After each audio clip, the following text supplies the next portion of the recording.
ചുരുങ്ങിയ അനുഭവത്തിന്റെ വെളിച്ചത്തിൽ ഇതൊരു ശാസ്ത്രീയമായ അറിവിന്റെ പങ്കുവയ്ക്കലല്ല എന്ന് ഞാൻ ഓർമ്മിപ്പിക്കുന്നു. ജോയ് സാറിന്റെ പ്രസന്റേഷനൊക്കെ ഓടിച്ചിട്ട് വായിച്ചും ചെറിയൊരു പരാതി ഉണ്ടായിരുന്നു, തീരവും തീരദേശവും മത്സ്യബന്ധന മേഖലയൊക്കെ ആയിട്ട് വലിയ പ്രാധാന്യം കൊടുത്തില്ല എന്ന്. അപ്പോൾ അതുമായിട്ട് ബന്ധപ്പെട്ടാണ് കാലാവസ്ഥാ വ്യതിയാനവും സമുദ്ര മേഖലയും അവിടുത്തെ പ്രശ്നങ്ങളും ഏതാനും നിർദ്ദേശങ്ങൾ ഞാൻ പറഞ്ഞുകൊള്ളട്ടെ. കാലാവസ്ഥാ വ്യതിയാനം നമുക്കറിയാം, ലോകമെമ്പാടുള്ള തീരപ്രദേശങ്ങളെ ഗുരുതരമായി ബാധിച്ചിരിക്കുന്ന ഓൾറെഡി അഭിലാഷ് സാർക്ക് സൂചിപ്പിച്ച്.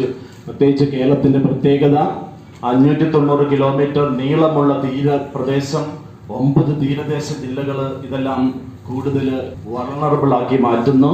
അപ്പോൾ നമ്മുടെ പ്രധാനപ്പെട്ട പരിസ്ഥിതി വ്യവസ്ഥകൾ കണ്ടൽക്കാടുകളും തീരദേശ ചതുപ്പ് നിലങ്ങളും മണൽത്തട്ടുകളും ഒക്കെയാണ്. അപ്പൊ അതിന്റെ സംരക്ഷണവും ജൈവ ഇങ്ങനെയുള്ള വ്യവസ്ഥകളുടെ സംരക്ഷണം നമ്മുടെ ദുരന്ത നിവാരണത്തിന് വളരെ പ്രധാനപ്പെട്ട കാര്യമാണ്. കേരളത്തിലെ മത്സ്യബന്ധന രംഗം നമ്മൾ എടുക്കുമ്പോൾ നമുക്ക് ഏകദേശം 21,800ഓളം വ്യത്യസ്ത തരങ്ങളിലുള്ള വള്ളങ്ങളൊക്കെ ഉണ്ട് എന്നാണ് പറയുന്നത്. 2024 കണക്ക് പ്രകാരം 6 ലക്ഷത്തിൽ പരം മത്സ്യം കേരളത്തിൽ ഉൽപ്പാദിപ്പിക്കുന്നുണ്ട്. നമ്മുടെ സമുദ്ര മത്സ്യം ഉൽപാദനം 13 മുതൽ 25% വരെയാണ് ഇന്ത്യയുടെ ഉൽപാദനത്തിന്റെ ശതമാനം നോക്കിയാൽ. കേരളത്തിന്റെ പങ്ക്, അതിന്റെ പ്രാധാന്യം ജസ്റ്റ് ഒന്ന് ഞാൻ പറഞ്ഞു പോവുകയാണ്. അടുത്തത് കാർബൺ പാദമുദ്ര. അപ്പോൾ മത്സ്യബന്ധന മേഖലയിലെ കാർബൺ ഉത്സർജനം സാർ ഓൾറെഡി സൂചിപ്പിച്ചിട്ട് പ്രധാനമായും ഇന്ധന ഉപഭോഗത്തിൽ നിന്നാണ് ഉണ്ടാകുന്നത്. അതുകൊണ്ട് തന്നെ ഈ നമ്മുടെ ബോട്ട് മത്സ്യബന്ധനത്തിന് ഉപയോഗിക്കുന്ന മെഷീനിൽ നിന്നും ബോട്ടും അതൊരു കോൺട്രിബ്യൂട്ടിംഗ് ഫാക്ടറാണ്. അതിന്റെ ഒരു ചെറിയൊരു കണക്കാണ് അവിടെ സൂചിച്ചിരിക്കുന്നത്. 1 കിലോ മത്സ്യം പിടിക്കുമ്പോൾ എന്തോരം കാർബൺ ഡൈ ഓക്സൈഡ് വരുന്നു എന്നുള്ളൊരു കാര്യമാണ്. തീരദേശ ചതുപ്പ് നിലങ്ങളും കണ്ടൽ കാടുകളും. കേരളത്തിലെ തീരദേശ ചതുപ്പ് നിലങ്ങളുടെ വിസ്തീർണം ഏകദേശം 1,60,590 ഹെക്ടറാണ്. അപ്പോൾ കാലാവസ്ഥാ വ്യതിയാനത്തിൽ ഇത് വളരെ പ്രധാന പങ്ക് വഹിക്കുന്നുണ്ട്.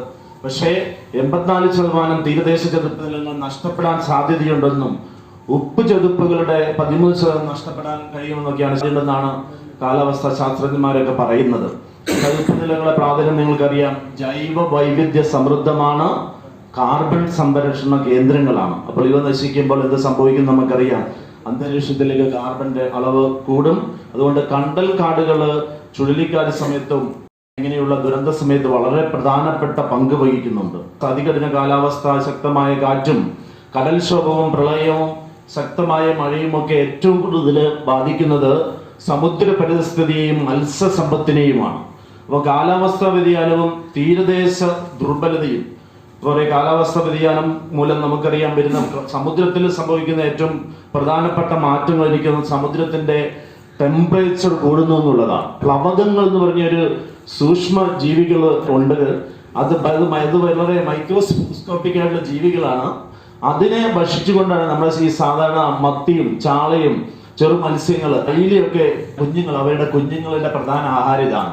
ചൂട് കൂടുമ്പോൾ ഈ പ്ലവകങ്ങൾ ഇല്ലാതാവും, അതല്ലെങ്കിൽ ഉൽപ്പാദിക്കപ്പെടുന്നില്ല, നശിച്ചു പോവുകയും ചെയ്യും. എലിനോയെ പറ്റി പറയുകയുണ്ടായി.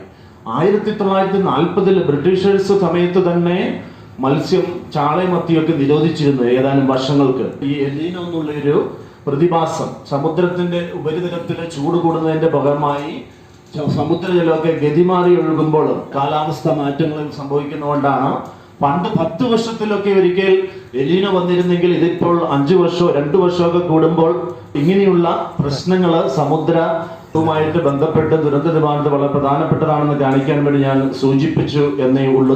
രണ്ടാമത്തെ പ്രശ്നം സീ ലെവലിന്റെ ഉയരുന്നത്. കുറെ വർഷങ്ങൾക്ക് മുമ്പേ ഞാൻ അവിടെയൊക്കെ വായിച്ചിരുന്നു. നമ്മുടെ സിറ്റികളെല്ലാം, മേജർ സിറ്റികളൊക്കെ ലോകത്തിലെ സമുദ്രത്തോട് ബന്ധപ്പെട്ടാണ്. കുറച്ച് വർഷം കഴിയുമ്പോഴത്തേക്ക് നമ്മൾ പല വലിയ സിറ്റികൾ ഇല്ലാതാകുന്നുമൊക്കെ. ശാസ്ത്രജ്ഞന്മാര് പറയുന്നത് കഴിഞ്ഞ 50 വർഷക്കാലമായിട്ട് കടൽ 0.33 mm വെള്ളം ഉയർന്നത് എന്നാണ് പറയുന്നത്.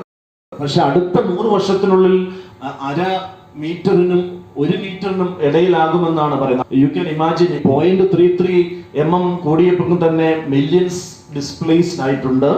ഈ 1/2 മീറ്റർ മുതൽ 1 മീറ്റർ വരെ സംഭവിച്ചാലുള്ള തീരത്തിനും മത്സ്യസമ്പത്തിനും ഏൽപ്പിക്കുന്ന ആഘാതം എത്രയായിരിക്കുമെന്ന് നമുക്ക് ഇമാജിൻ ചെയ്യാൻ പറ്റുന്നതേ ഉള്ളൂ. അപ്പോൾ അതുപോലെ തന്നെ കാർബൺ ഡൈ ഓക്സൈഡിന്റെ അളവ് കൂടുന്നത്, സമുദ്രജലത്തില് അസിഡിഫൈ കൂടുതൽ വെള്ളം ആകുമ്പോഴുള്ള പ്രശ്നങ്ങളെല്ലാം, ഇതെല്ലാം വലിയൊരു തീരദേശ സമൂഹങ്ങളെ സാമൂഹികമായും സാമ്പത്തികമായും ഒക്കെ ദുർബലമാക്കുന്ന കടമകളാണ്. അമർത്യാസൻ പറയുകയുണ്ടായി, ഭക്ഷ്യോൽപാദനം പരാജയപ്പെട്ടതുകൊണ്ടല്ല ക്ഷാമം സംഭവിക്കുന്നത്, ഭക്ഷ്യത്തിലേക്കുള്ള ആക്സസിബിലിറ്റി ഇല്ലാത്തത് കൊണ്ടാണ്. 30 ലക്ഷം പേര് മരിച്ചത് അന്ന് ആവശ്യത്തിന് ഭക്ഷ്യശേഖരം ഉണ്ടെന്നാണ് പറയുന്നത്. എന്ന് പറഞ്ഞതുപോലെ ഇവിടെ ഒരു എൻടൈറ്റിൽമെന്റ് ഫെയിലിയറാണ്. അപ്പോൾ നാം ആരെയാണ് പ്രാധാന്യം നൽകുന്നത് എന്നുള്ളത് പ്രധാനപ്പെട്ട ഒരു ചോദ്യമാണ്. ആർക്കാണ് പൊളിറ്റിക്കൽ പവറും ആർക്കാണ് ഇമ്പോർട്ടൻസ് കൊടുക്കുന്നു? നമ്മൾ ഒന്നും ബോധം ചെയ്യാത്ത ഒരു സമൂഹമായിട്ട് ചിലപ്പോൾ അടിസ്ഥാന വർഗങ്ങളും ഡിഫറെന്റ് ഏബിൾഡും അന്യ സംസ്ഥാന തൊഴിലാളികളും ഒക്കെ മാറുമ്പോൾ നമ്മുടെ ചിന്തയിൽ അവരില്ല എങ്കിൽ അവർക്ക് ചിലപ്പോൾ ഈ ദുരന്ത നിവാരണത്തിന്റെ ഭാഗമായിട്ടുള്ള ആ സംരക്ഷണങ്ങൾ ചിലപ്പം ലഭിക്കണമെന്നില്ല. എവിടെയാണ് നമ്മൾ നിൽക്കുന്നത്, നമ്മുടെ ദർശനം എന്താണ്, കാഴ്ചപ്പാട് എന്താണെന്നുള്ളത് ദുരന്ത നിവാരണത്തിൽ വളരെ പ്രധാനപ്പെട്ട കാര്യമാണ്. ആർക്കാണ് നമ്മൾ പ്രാധാന്യം കൊടുക്കുന്നത് എന്ന്. ഇതിന്റെയൊക്കെ അടിസ്ഥാനത്തിൽ ഏതാനും ശുപാർശകൾ. തീരദേശ വികസനം പ്രകൃതിയോടുമായിട്ടുള്ള യോജിച്ചതായിരിക്കണം. ഒന്നാമതായിട്ട് ജില്ലാതല, എനിക്കത് നമ്മുടെ സാറിന്റെ പേപ്പറിൽ തന്നെ പറഞ്ഞിട്ടുണ്ട്. രണ്ടാമത് തീരദേശവാസികളും മത്സ്യത്തൊഴിലാളികൾക്കും വളരെ ഒരു ലീഡിംഗ് ലോൺ, ജസ്റ്റ് പങ്കാളിത്തം വെറുതെ കമ്മിറ്റികളിൽ ഇട്ടാൽ പോരാ, അവർക്ക് നയരൂപീകരണത്തിലൊക്കെ പങ്കാളിത്തമുണ്ട് എന്ന് ഉറപ്പുവരുത്തണം. സർക്കാർ സാമ്പത്തിക സഹായങ്ങൾ നഷ്ടങ്ങൾക്ക് ആനുപാതികമായിരിക്കണം. അതുമായിട്ട് ഒരു പ്രൊപ്പോർഷനേറ്റും ഇല്ല നിലവിൽ. ദുരന്ത നിവാരണ പലിശരഹിത വായ്പാ സഹായം നൽകുക, ഇന്ധനക്ഷമമായ മത്സ്യബന്ധന വള്ളങ്ങൾ പ്രോത്സാഹിപ്പിക്കുക, പഴയ യന്ത്രവള്ളങ്ങൾ ഘട്ടം ഘട്ടമായി ഒഴിവാക്കാനുള്ള സഹായം നൽകുക, സുസ്ഥിര മത്സ്യബന്ധന രീതി പ്രചരിപ്പിക്കുക, മത്സ്യത്തൊഴിലാളികൾക്ക് ഉപജീവന മാർഗങ്ങൾ അങ്ങനെ സ്കിൽ ട്രെയിനിങ്ങുകൾ വർദ്ധിപ്പിക്കുക. എൻ്റെ ഒരു സുഹൃത്ത് പറഞ്ഞ കഴിഞ്ഞ ദിവസം യൂറോപ്പിൽ നിന്നുള്ള ബിനാലിക്ക് വന്നവര് സുഹൃത്ത് ഇവിടെ ഇരിക്കുന്നുണ്ട്. ഞാൻ എന്തെങ്കിലും തോന്നിവാസം പറയുന്നുണ്ടോ എന്ന് അറിയാൻ വേണ്ടി. അതുകൊണ്ട് ബാബു ഡോമിനിക് എന്ന് പറഞ്ഞ സാറ് ഇവിടെ ഉണ്ട്. സാർ എന്തായിരുന്നത്, ബിനാലിക്ക് വന്ന രണ്ടുപേര് കപ്പലുമായിട്ടാണ് വന്നേക്കണം. ആ കപ്പൽ അവർ പഴയ കപ്പല് റീവാം ചെയ്തെടുത്തിട്ട് അത് സോളാറിൽ ഫങ്ഷൻ ചെയ്യുക. സോളാറിൽ I don't know sir, is it possible to നമ്മുടെ ബോട്ടുകളൊക്കെ സോളാർ റൺ ചെയ്യാൻ പറ്റുമോ അഭിലാഷ് സാർ? ക്രമേണ ടെക്നോളജി ഡെവലപ്പ് ചെയ്ത് അപ്പം തന്നെ വലിയൊരു മാറ്റം അതിൽ വരാൻ സാധ്യതയുണ്ട് അല്ലേ? ഈ കാർബൺ എമിഷൻ ഇങ്ങനെയുള്ള ഒരുപാട് കാര്യങ്ങളിൽ ഇഷ്ടം പോലെ. ഞാനും കഴിഞ്ഞ ദിവസം കടൽ തൊഴിലാളികളുടെ കൂടെ കടലിനുള്ളിലേക്ക് ഞാൻ മത്സ്യം പിടിക്കാൻ വേണ്ടി പോയിരുന്നു. അപ്പൊ രാവിലെ മുതൽ വെയിൽ നന്നായിട്ട് അടിക്കും. അപ്പൊ അതിന്റെ പാനലുകളൊക്കെ വന്ന് ബോട്ടൊക്കെ പെട്രോളും ഡീസലും ഒക്കെ ഒഴിവാക്കി മണ്ണെണ്ണയൊക്കെ ഒഴിവാക്കി ഓടാൻ സാധിക്കുവാണെങ്കിൽ വലിയ സാധ്യതകളാണ്. ആരുടെ ഇൻട്രസ്റ്റ് ആണ് സീ വാളുകൾ നമ്മൾ ചിന്തിക്കണം. കോർപ്പറേറ്റിന്റെയും ഏജൻസ് കമ്മീഷൻ കിട്ടുന്നവരുടെയൊക്കെ ഇൻട്രസ്റ്റ് ആണ്. അപ്പോൾ കണ്ടൽ കാടുകൾ ഉൾപ്പെടെയുള്ള പ്രകൃതി അധിഷ്ഠിത പരിഹാരങ്ങൾ നടപ്പാക്കണം. സാമൂഹിക പരിസ്ഥിതി പഠനങ്ങൾ നിർബന്ധമാക്കണം. തീരദേശ മലിനീകരണ നിയന്ത്രണം, പ്ലാസ്റ്റിക് വിമുക്തമോ കടൽ തീരവും. മത്സ്യത്തൊഴിലാളികൾ കമ്പവലി വലിക്കാൻ വേണ്ടി പോയി. അപ്പം കമ്പവലിയിൽ മത്സ്യം വളരെ കുറച്ചേ ഉള്ളൂ, മൊത്തം പ്ലാസ്റ്റിക് ആണ്. മത്സ്യത്തൊഴിലാളികൾ തന്നെ പ്ലാസ്റ്റിക് ഇടുന്നുണ്ട്. അപ്പൊ ഇനി ഇങ്ങനെയുള്ള പരിഹാര മാർഗങ്ങളിൽ പ്ലാസ്റ്റിക്കുകൾ മാക്സിമം ഒഴിവാക്കുക. പരിസ്ഥിതിയോട് ചേർന്ന നൂതന മാതൃകകൾ വികസിപ്പിക്കുക. കാലാവസ്ഥ വ്യതിയാനവും വരുമാന സുരക്ഷയുമായിട്ട് ബന്ധപ്പെട്ട് മിനിമം വരുമാനം, സാർ ഇവിടെ വെരി റിവീലിംഗ് ആയിരുന്നത് 121 ദിവസം നഷ്ടപ്പെട്ടു എന്ന് പറഞ്ഞു അല്ലേ? ഈ കാലാവസ്ഥ കാരണം എങ്ങനെയാണ് മനുഷ്യർ ജീവിച്ചു പോവാ? മറ്റു ജീവനക്കാർക്കൊക്കെ കോമ്പൻസേഷനും ലീവും കാര്യങ്ങളൊക്കെ ഉണ്ട്, കാര്യങ്ങൾ കടന്നു പോകും. മത്സ്യത്തൊഴിലാളിയുടെ അവസ്ഥ ചിന്തിച്ചു നോക്കി. മിനിമം വരുമാനവും വേതനവും നൽകുന്ന സംവിധാനം ഒരു ദിവസത്തിന് നഷ്ടപ്പെട്ടാല്, അപ്പം ദുരന്ത നിവാരണക്കാര് അവധി പ്രഖ്യാപിച്ചാൽ മാത്രം പോരാ, അല്ല കടലിൽ പോകലെന്ന് പറഞ്ഞാൽ മാത്രം പോരാ. ജോയ്സ എന്തെങ്കിലും പരിഹാരമൊക്കെ ഉണ്ടാകണം. തൊഴിൽ നഷ്ടം സംസ്ഥാന ദുരന്ത നിവാരണ നയത്തിൽ ഉൾപ്പെടുത്തുക.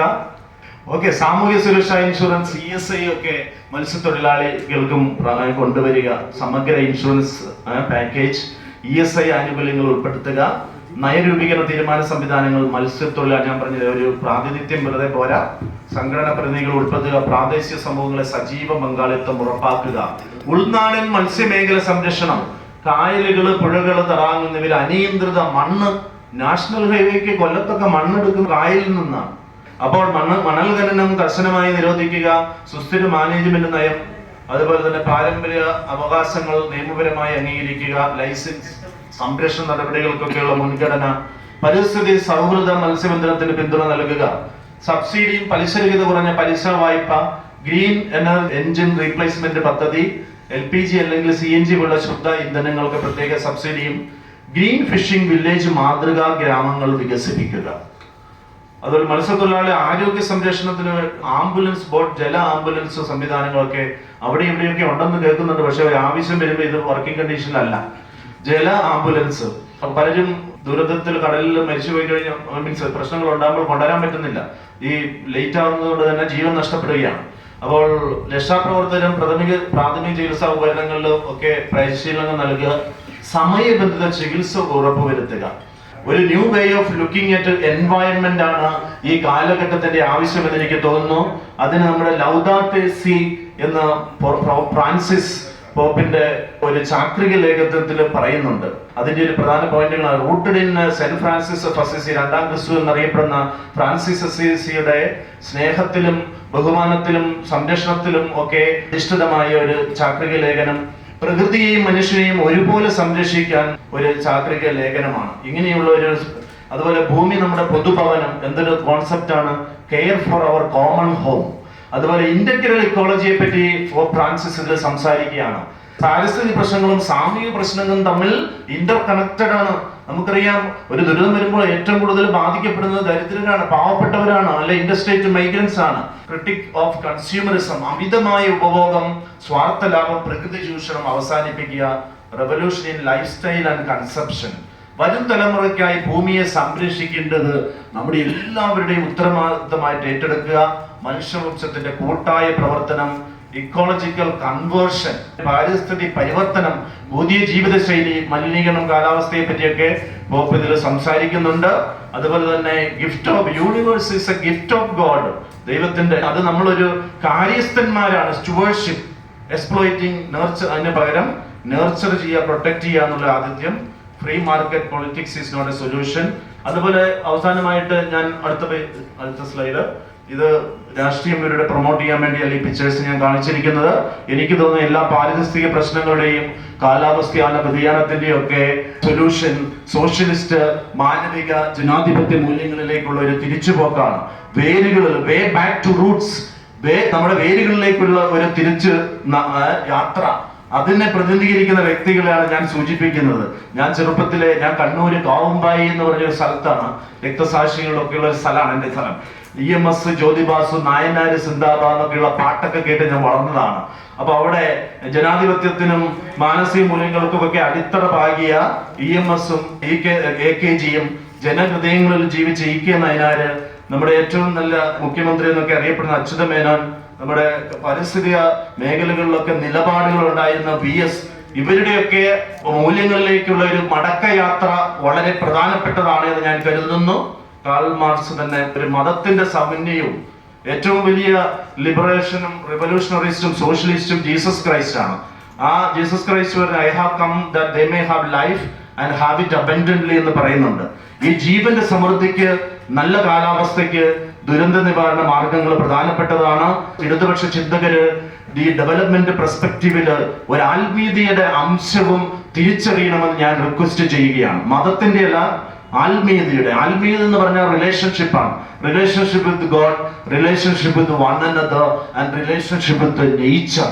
ഒരു ഇടതുപക്ഷത്തിന്റെ ഒരു ആത്മീയവൽക്കരണവും അതുപോലെ തന്നെ മതങ്ങളുടെയൊക്കെ ഒരു ഇടതുപക്ഷവൽക്കരണവും ഒക്കെ ഈ ഭൂമി കൂടുതൽ സൗന്ദര്യമുള്ളതും വെളിച്ചമുള്ളതും പ്രകാശമുള്ളതും ഒക്കെ ആക്കി മാറ്റും, കൂടുതൽ ജീവൻ സമൃദ്ധമാക്കി മാറ്റും എന്ന് ഞാൻ പ്രതീക്ഷിക്കുന്നു.